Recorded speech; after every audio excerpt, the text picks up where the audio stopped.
একদিন সবজি ছিল না বাড়িতে। ফ্রিজ খুলে দেখি শুধু পনির আর একটা ক্যাপসিকাম। ঝটপট চিলি পনির বানিয়ে ফেললাম, আর সন্ধ্যের সাথেই জমে গেল খাবারটাও। নমস্কার বন্ধুরা, রুনাস কিচেনে তোমাদের সবাইকে স্বাগত। ভালো আছো নিশ্চয়ই তোমরা সবাই। আজ আমি তোমাদের সাথে শেয়ার করছি চিলি পনির।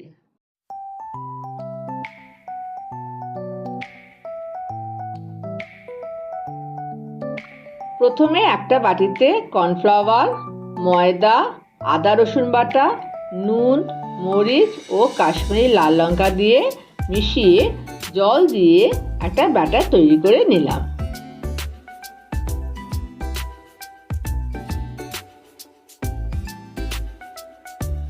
এরপর এই ব্যাটারের মধ্যে পনির টুকরোগুলো মিশিয়ে দেব।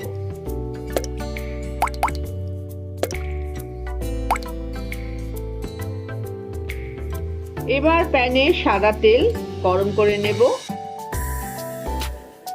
তারপর পনিরের টুকরোগুলো চামচে করে একটা একটা করে প্যানে দিয়ে ভেজে নেব। একসাথে দিলে একটার সাথে একটা পনির জুড়ে যাবে।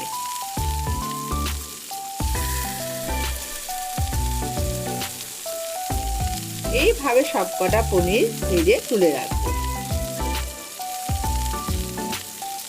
এবার প্যানে একটু তেল দিয়ে রসুন কুচি, আদা কুচি, কাঁচা লঙ্কা কুচি একটু ভেজে নিয়ে পেঁয়াজের টুকরোগুলো দিয়ে কিছুক্ষণ নাড়াচাড়া করে ক্যাপসিকাম দিয়ে একটু ভেজে নেব।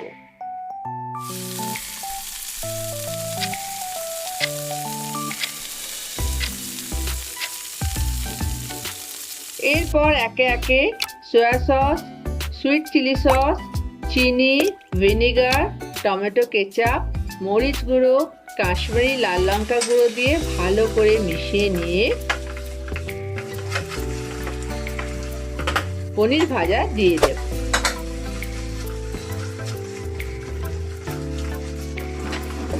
তারপর নুন দিয়ে আরো কিছুক্ষণ ভেজে নেব।